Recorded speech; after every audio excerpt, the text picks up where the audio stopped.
Good morning, and welcome to the Unitarian Universalist Congregation of Tuscaloosa. My name is Reverend Amanda Schuber.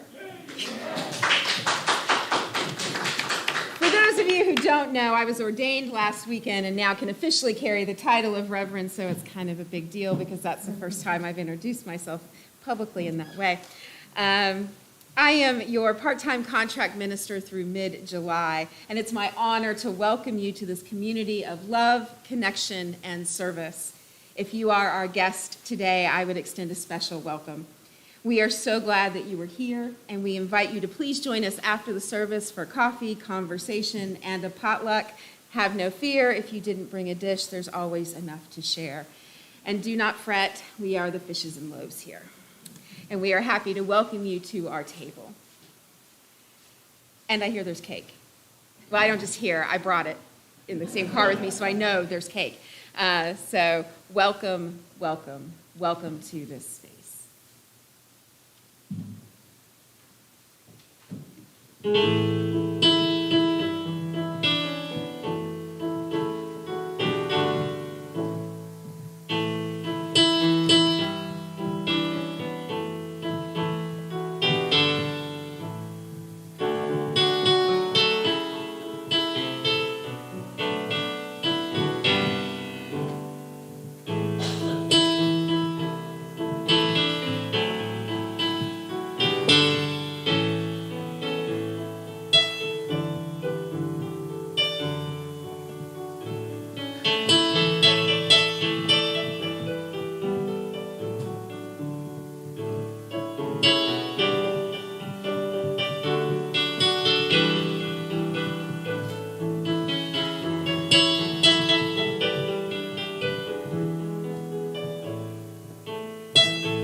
Our opening words and call to worship this morning are from the Elizabeth Strong, from her book, Out of the Earth.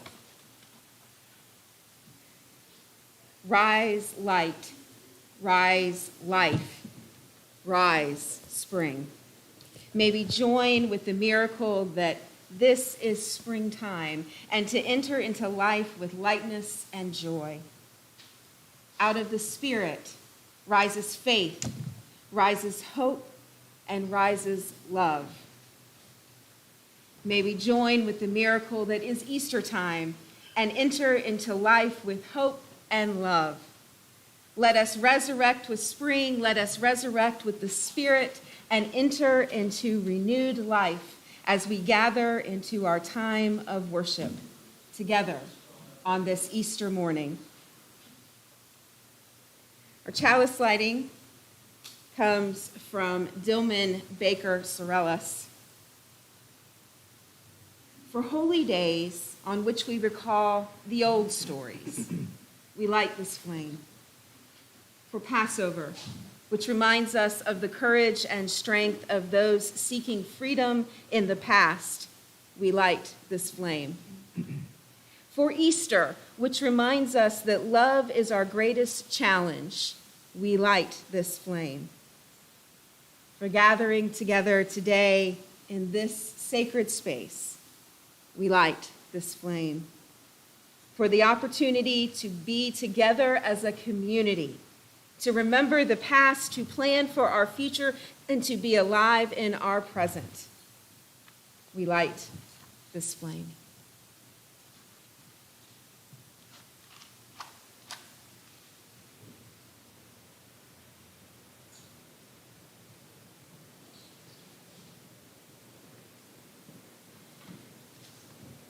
if you will rise in body and or spirit and join us in singing hymn number 188 in the gray hymnal, Come, Come, Whoever You Are. If I'm right, this is a round, isn't it? Right. So I'll play it through once, and then we'll do it as a round. Yeah, so here's what we're going to do. I know you all get a little titchy about rounds, but we can do this. I believe in us. So this will be the side one, and this will be side two. I'm going to help you. Don't worry, all right? You got it.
All right, I have a story for all ages, and usually I would invite you up to sit on the floor. However, we have flowers there right now. So I'm just going to ask you to stay where you are, and I will be good, I promise, about showing you the pictures. But I jumped ahead because we're supposed to be doing the circle of lights right now. But we're going to do the story for all ages, and then we'll do the circle of lights. How's that sound? Do you like that idea? That story? Yeah, all right. All right. So our story today is called The Creature of Habit. And it is by Jennifer Smith with illustrations by Leo Espinoza. On the island of Habit, there lived a creature. He had very big teeth and very big eyes and very, very big feet. So you notice anything about the creature? What does he look like? He kind of looks like a rabbit, right? So I did tie this into Easter. Yeah, I tried. Every day, the creature did the exact same thing in the exact same order. First, he ate 3 pineapples and 2 bananas. Then he walked down to the water to say hello to the fish. Hello, fishy. After that, he went looking for shells, but he only kept the very best ones. Next, he said hello to the trees. Hello, trees. And the rocks. Hello, rocks. And the crab who lived under the rocks. Hello, crab. Then it was time for dinner, and he ate 3 more pineapples and 2 more bananas. Then he brushed his teeth and went to bed. Every day was exactly the same, which was just how the creature liked it. Then one morning, he spotted a boat way out there, and it was carrying a very small creature. And he had very small teeth and very small eyes and very, very small feet. There's a small friend coming here. Nobody had ever visited the island before, and the very big creature couldn't wait to show his new friend how everything worked. He taught him how to collect pineapples and bananas and how to say hello to the fish. Hello, fishy. And he showed him how to find all the very best shells and when to eat his dinner and brush his teeth and when to go to bed. Things are moving along swimmingly, right?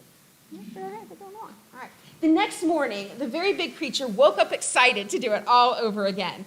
just like he did every day. But the very small creature was nowhere to be found.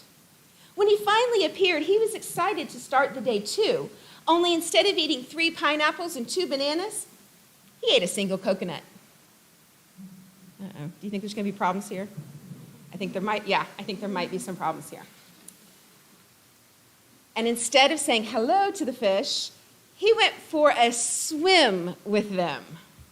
And instead of collecting shells, he collected, well, everything else. He's got even an octopus. I wouldn't mind having an octopus. What if they'd stay in my bathtub? When it got dark, the very small creature didn't eat dinner or brush his teeth or go to bed. He sat on the beach and looked up at the stars. Watching him, the very big creature's very big eye began to twitch.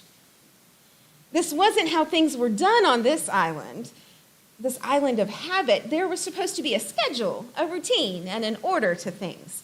Otherwise, anything could happen.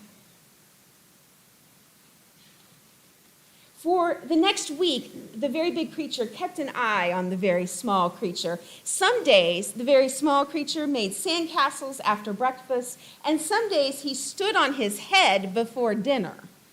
Some days he slept in, and some days he stayed up late. And some days, he did nothing at all.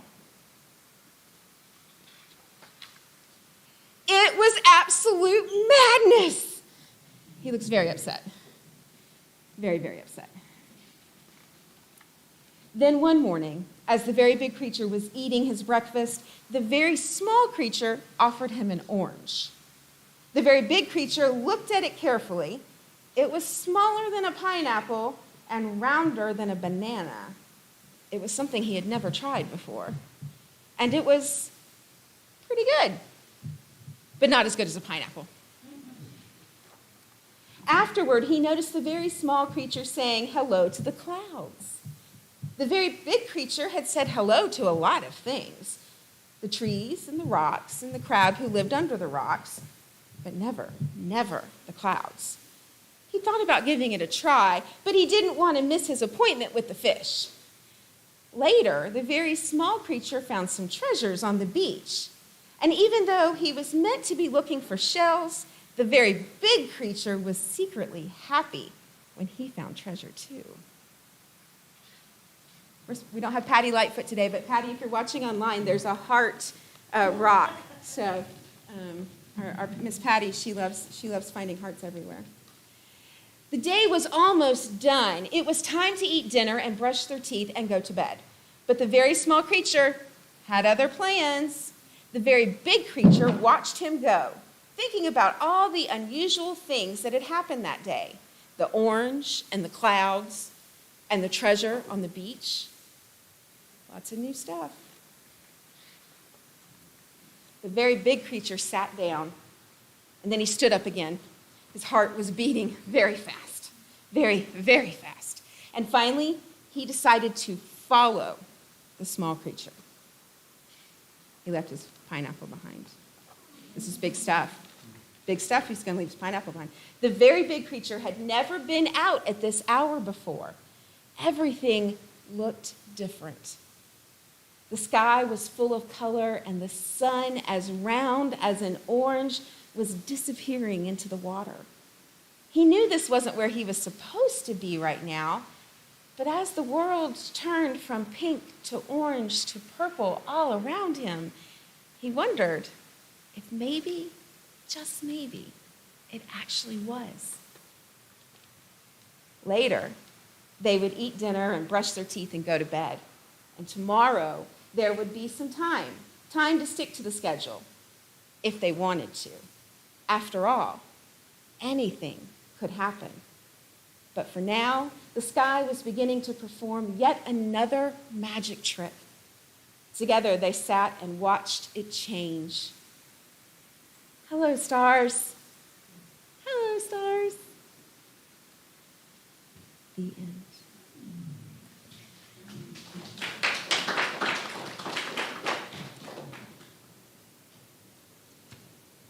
Now is the time in our service where we share the joys and sorrows, milestones, and passages that happen in our lives. This keeps us connected one to the other and reminds us that we do not travel these roads alone. You are now invited to come and light a candle and share a joy, sorrow, passage, or milestone. Please feel free to light a candle in silence as well. And I'm going to start because it's ministerial privilege. I'm a reverend, y'all. And thank you to this congregation and the other two congregations who have supported me through this journey all these years and who celebrated with me online and in person last weekend. It was a blessing and a joy and something I will never forget.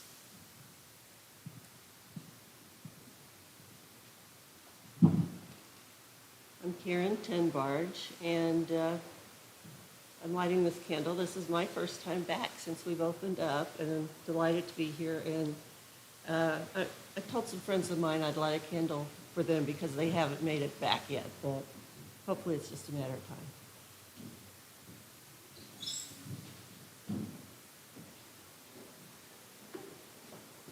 So I have a couple things, but I'm just going to light one candle. One, it's great to be back, obviously. Another thing is my dad is up in a Nashville area undergoing T-cell therapy for a cancerous mass in his bowel. It's a second round. Tumor went away and then came back, so he's there for that. And then I have a celebration or a milestone, I'm sure which it is. A group I'm with called People's Loan Program that helps people who need small loans to avoid predatory lending. We're celebrating our 3-year anniversary that we've been helping the community. And in May, it's on my phone, we're having our first annual meeting all together at a big event down at the Art Center downtown. And so if you go to peoplesloan.org, you can join us and help us raise some funds as well. Thank you.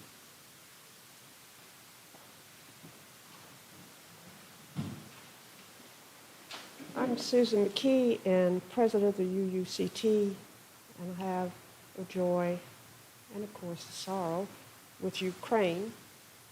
May we all think of Ukraine today and wish them well. It's just so heartbreaking.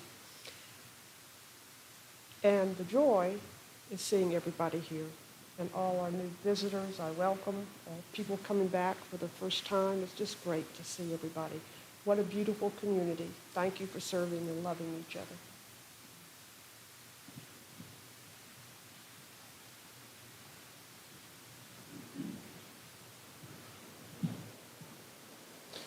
Well, per my traditional introduction up here, I'm still Jim Colby. It's been so long now, I don't even know how I originated that. The world's gone crazy in the last 2 years. And things that we could have never imagined 3 years ago. So to be back here is much needed, to be with friends that I've had for so long. And then for all the visitors that are here today, my goodness gracious, welcome. For those of you who's the first time today, our Reverend Amanda Schubert, she actually grew up in the church. She started attending here when she was just a wee teenager, and a lot of us had a lot to do with contributing to her life in so many ways, as she has contributed to our congregation and to the UU association at large. She's well known nationally, just an amazing person.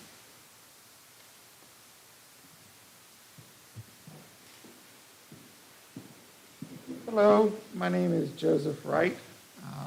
I haven't been here in a while. I've been away for about 4 years, and it is a treat to be back. That's my big joy, is just to be back and see all of my friends here.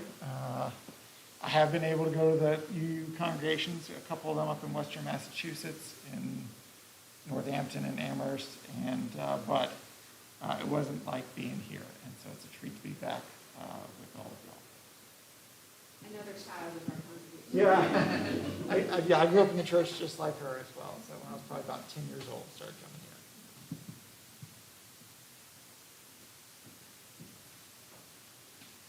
here. Hi, I'm Jennifer. This is my first official service here in person. And I'm just so thankful that I started deconstructing my Christian beliefs. If I hadn't, I wouldn't have found my way here because all I heard is Unitarians are demonic, they're evil.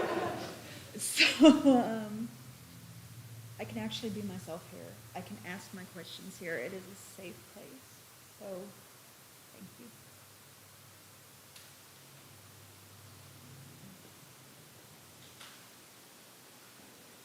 Hello, everyone. I am Jackie McKenzie. I have been attending this church since actually before I had my first daughter. And she just celebrated a milestone birthday, which I'm not allowed to talk about, she told me, because she's not accepting of it. However, she will be graduating from high school next month. If that tells you guys anything. And I'm just very, very proud of her. She's got her career path in mind. And I'm very excited for her future. My youngest, her color guard team, got first place in regionals. And I was just really ecstatic for her. She got a medal, a trophy, everything. And then, on top of all of that, I'm now in my second trimester with my second surrogacy. So the family's really excited for their little girl.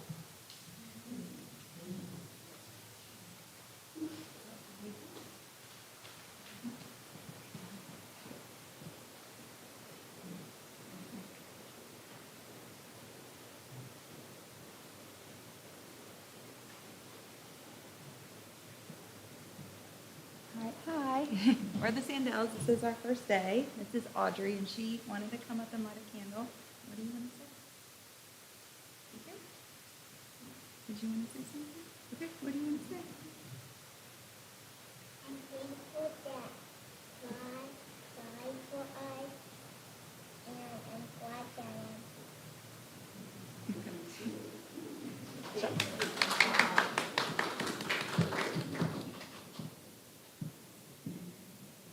I forgot something. I'll light another candle because it's pretty big. Some of you know that I entered the ministerial search process this year. It is a very long and arduous process. And while it would be sad to leave you, I am excited to announce that I will be going to serve in Macon, Georgia at High Street Church beginning in July or August. So it's a big, big deal. So welcome back.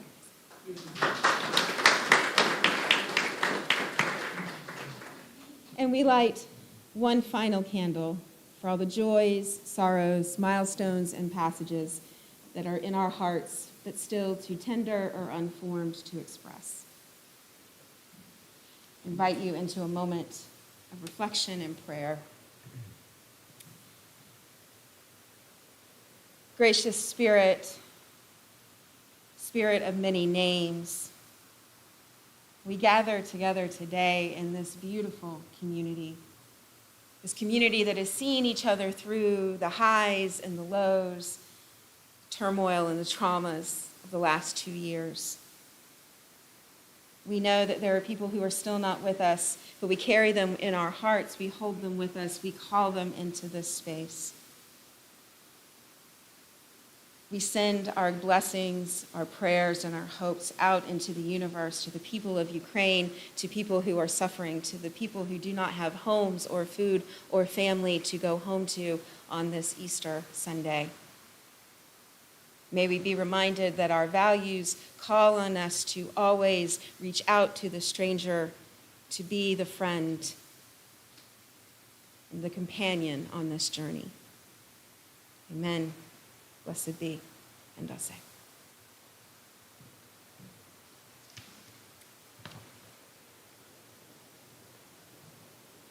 Out of gratitude for all that we have been given and all that we have now, we share our resources because we love and trust each other, and because this church enriches our lives and empowers us to make the world better.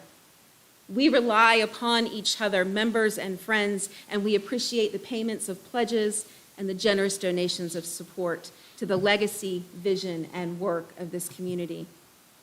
If you are our guest today, we invite you to let the plate pass you by and know that it is our welcome. Our plates will now be passed and our offering graciously accepted.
We gratefully accept these gifts, which is a work of this church, both internally and in our wider community.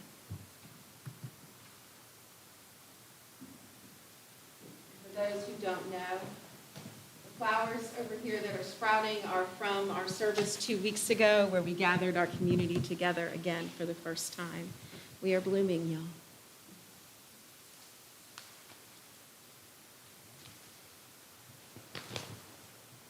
I feel short today. I don't have heels on, so if I do this, I'm just trying to see everybody. My family would be the first to tell you that I don't like things to change quickly.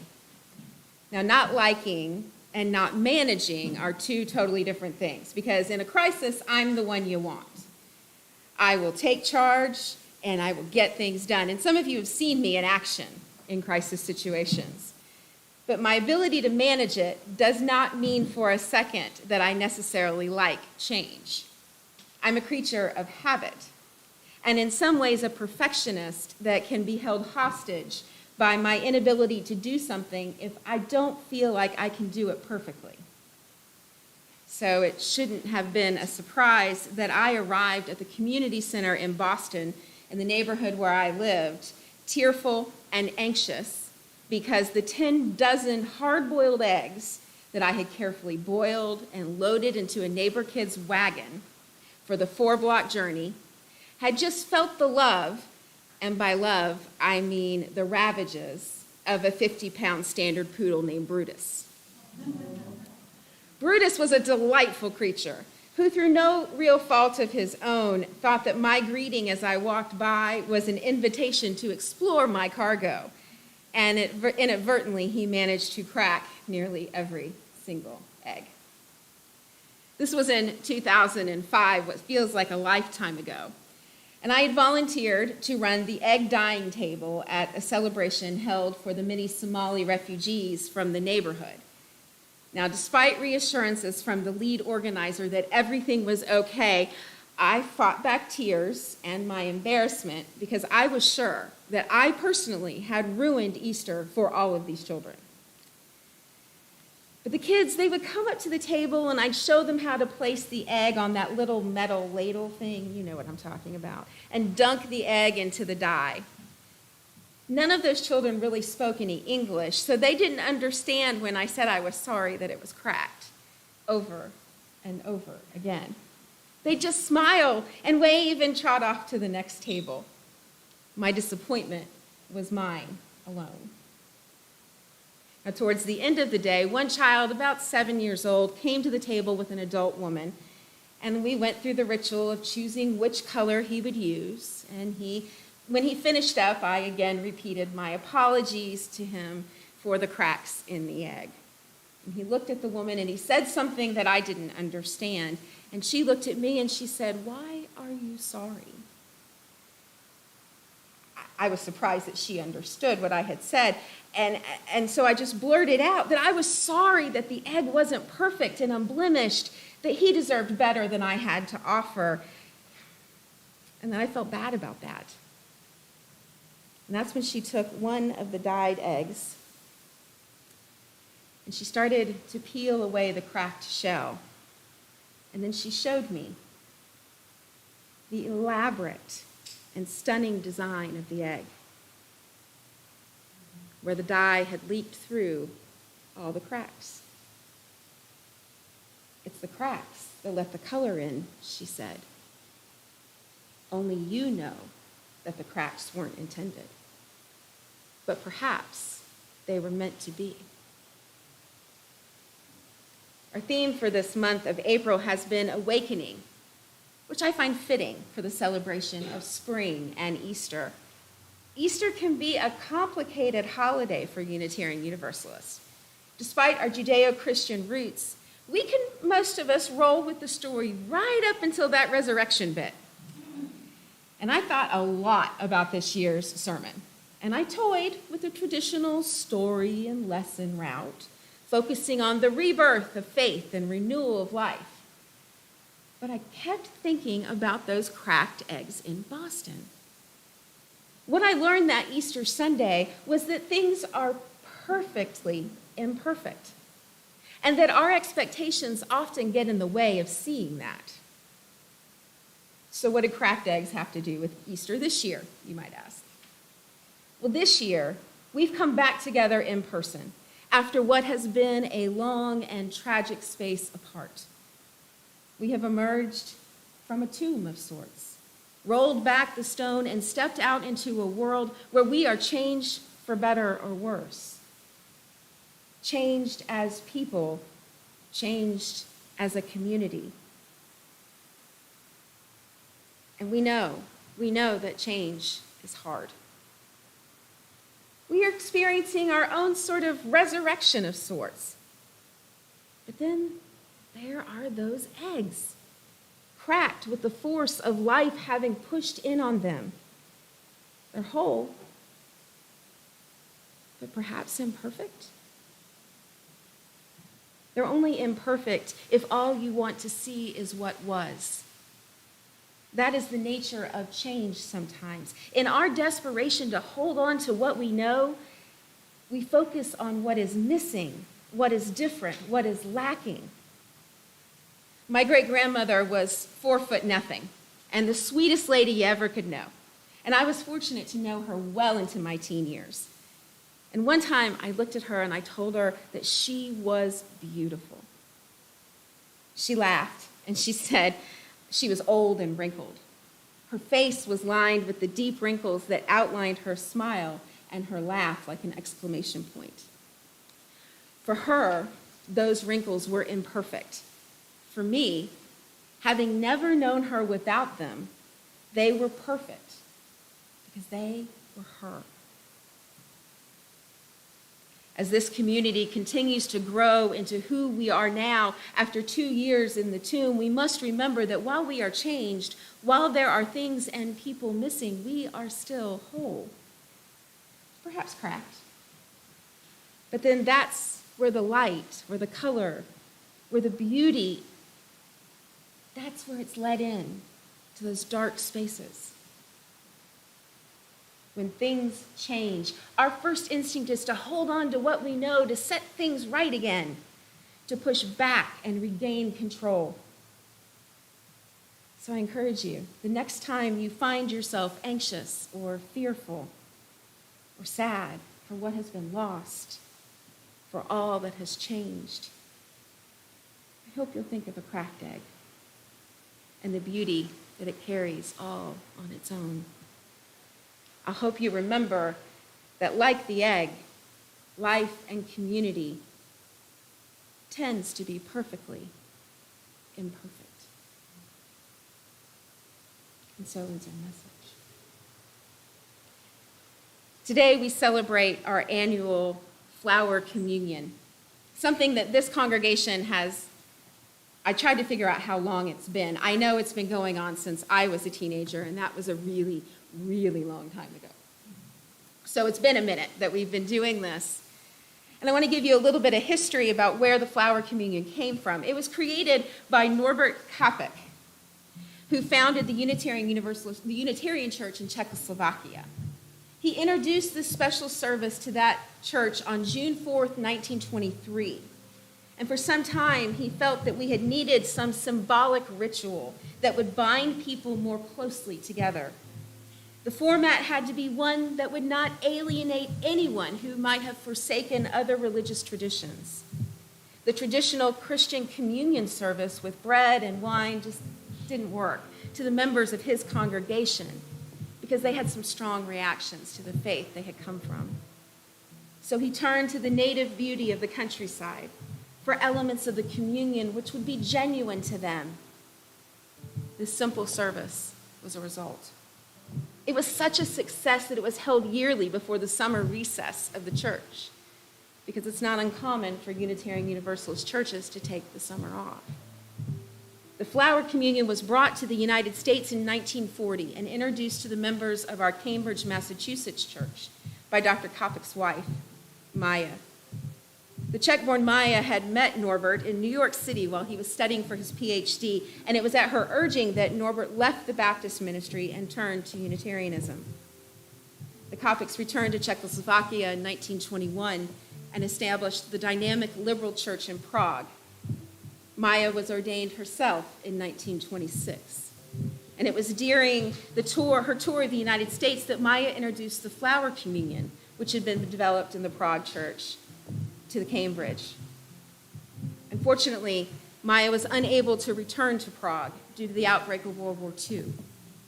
And it was not until the war was over that Norbert's death in a Nazi concentration camp was revealed. Today, we celebrate the flower communion in recognition of community in the spirit of love and in memory of Norbert Kapek and his wife. I will invite you to come forward in two lines. You're going to go this way and you're going to come here. The way this works is one person will take a flower, turn to the person behind them, and give them that flower, and so on and so forth. And we have a song that we will be singing as we go forward. It's from You I Receive to You I Give. I'll sing it for you.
I invite you to take a breath in, to release that, to remember what breath means these last 2 years, how special we have come to understand that rote process of our body. To remember that every breath is a gift of life, a gift of love, a gift to this world and to each other. You have received a flower, a token, something that is alive, alive like this community, alive like our faith. And there's so much to do as we continue to bloom. As you move through this week, through this month, through this next year, I hope you remember that moment of connection, that moment of sharing, that moment of gift. Know that you do not travel alone. Know that we are always with you. Whether you be a guest for the first time or the last, you are a part of us. Spirit of life and love, Spirit of many names, we are so grateful for this community, this place to gather here in the Deep South, where love stands firm, where we hold each other's paths as sacred and holy. We are grateful for each other, for this time together, and for all that is yet to come, because we are perfectly imperfect. Amen. Blessed be, and Ashe. If you would join me in singing our closing hymn, number 396 in the gray hymnal, I Know This Rose Will Open.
Spontaneously combust.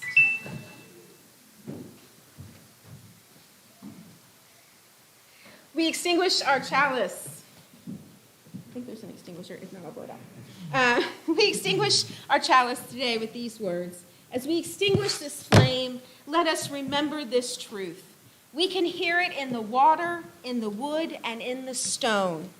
We are earth of the earth, and we are bone of the bone.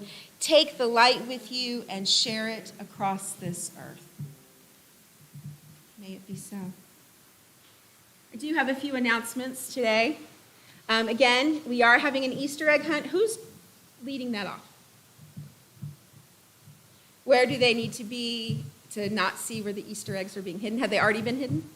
They have not. Okay. So then what that means is that we are doing this inside, or are we doing it out? It's not raining.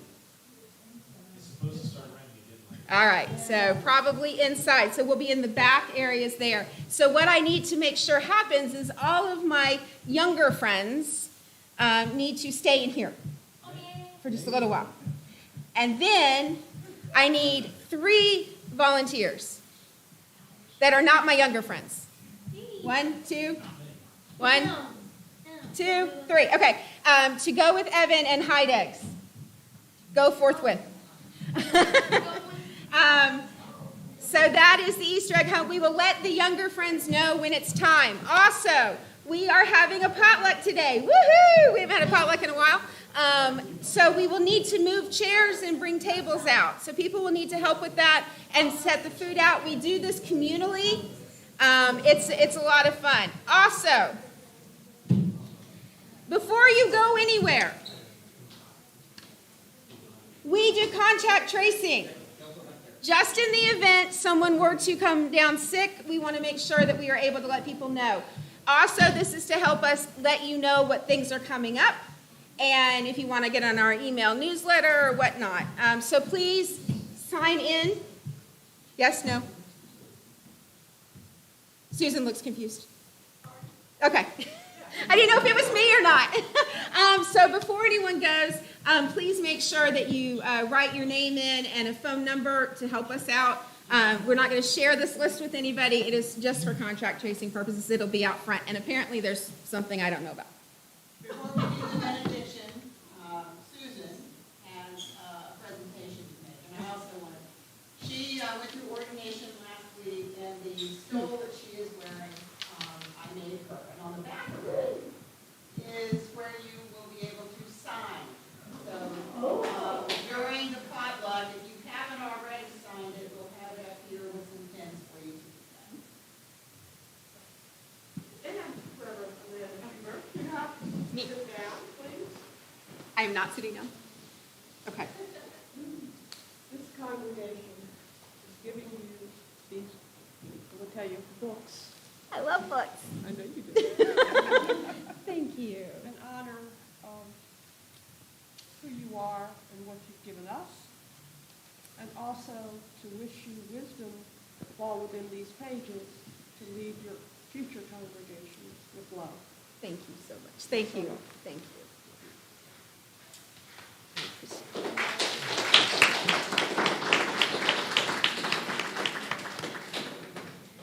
Anyone who knows me knows I love books. When we were talking about packing up our house, my wife was like, we're going to need a separate moving truck just for your books. I said, yeah, I'm okay with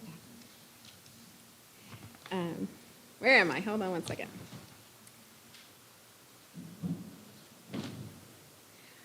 Our benediction today is very simple. Friends, be hopeful. Be hopeful for the days ahead, living out love and kindness and working against injustice. May we go in peace until we are together again. Amen. Blessed be, and Dasha.